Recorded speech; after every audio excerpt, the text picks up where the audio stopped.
Which item in this picture do you think negatively affects people's health more than anything else? Alcohol? Cigarettes? The donut? Hamburger? Sure, they're all pretty bad for you, but most people know that and at least try to limit their intake somewhat to these items, even a little bit. But it's the things we don't think about that can really cause damage. Things we use every day so regularly we don't even think about how its constant use could actually be killing us. The real culprit is the chair.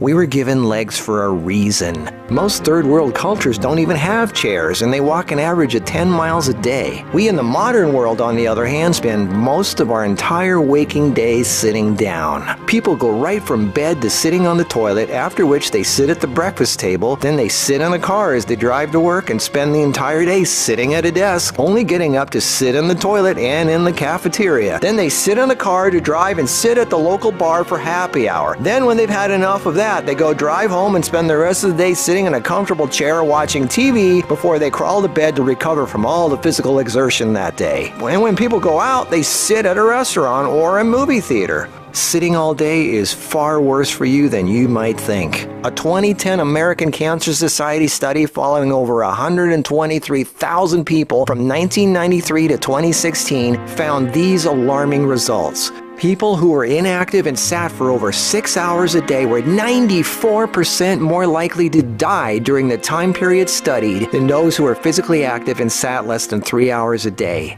That's almost 100%. And get this, findings were independent of physical activity levels. The negative effects of sitting were just as strong in people who exercised regularly. 60%, that's over half of employees surveyed, were convinced they would be more productive if they had the option to work on their feet. Medical experts have started referring to long periods of physical inactivity and its negative consequences as sitting disease. Below this video are links to an endless list of medical studies showing physical inactivity and low fitness are serious threats to cardiovascular health. Even with a low body fat index, sitting has been linked to non-alcoholic fatty liver disease. Studies showing differences in brachial and femoral artery responses to prolonged sitting. Studies showing reducing sedentary time may protect DNA. Sedentary lifestyle has been linked to depression. How sitting less increases muscle mass. Multiple studies linking diabetes to inactivity and sitting. Cells in idle muscles don't respond well to insulin, so the pancreas produces more and more, leading to diabetes. And how 5 minutes of standing every half hour can improve glucose metabolism and really help postmenopausal women who are pre-diabetic. Blood pressure drops when standing compared to sitting. A Cornell University study found that sitting more than 1 hour induces biochemical changes in lipoprotein lipase activity, that's an enzyme involved in fat metabolism, and glucose metabolism, leading to deposits of fats in adipose tissue rather than being metabolized by muscle, and increases heart attack risk, coronary heart disease, and kidney disease. This happens in both fit people who do regular aerobic activity and also unfit overweight people. This means regular exercise does not cancel out these effects of sitting the rest of the day.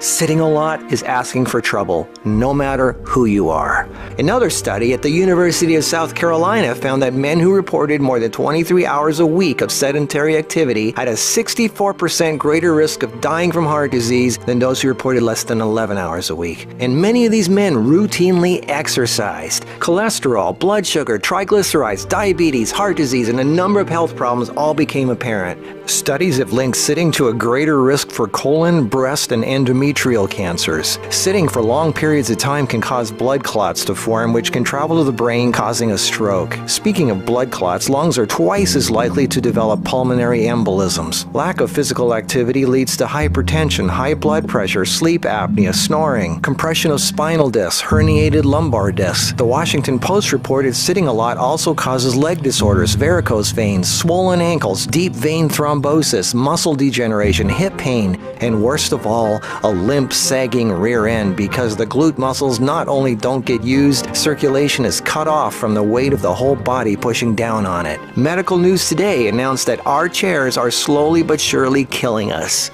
The links to all these studies are listed below this video. So what do? We have to work, right? Well, the first thing to have to look at, obviously, is our desk. It's actually becoming commonplace in many offices, factories, and even schools globally to switch to standing desks. They even have desks that instantly adjust from sitting to standing position and back down again as needed. Just Google standing desks and you'll get all kinds of companies. I myself use standing desks to do my video editing and even have a treadmill desk for doing my office work and online stuff. I find this much more effective than the bicycle desk I have for working on the computer. Even though my legs are moving, you're still sitting, and the leg muscles are not supporting the weight of the body. And this is why being on our feet is so important and effective. The act of standing requires all kinds of muscles to keep us from falling over. Muscles all over our body are constantly adjusting, tightening, and loosening to keep us balanced, from our feet to our legs to our torso, arms, and neck. That's thousands of muscles, big ones, little ones, constantly working to keep us from falling over. And all this work requires energy, which of course comes from our food, and fat, which doesn't get used if we sit around all day. So do as much as what you normally do standing up if you can. And if you can't, stand up every half hour for 5 minutes. Even if you don't do much, just stand up. And if you really want to get things moving, do some squats. And I don't mean 3 or 5, I mean 20 or 30. Take the stairs instead of the elevator. Throw out the TV and do more yard work. Clean up the house more. Do more repairs. Go to the park. Walk down the street or just stand around. Anything. You are not designed to sit. You are designed to be upright. Half your body is legs. They are there for a reason. Use them. If you value your life, get off your ass.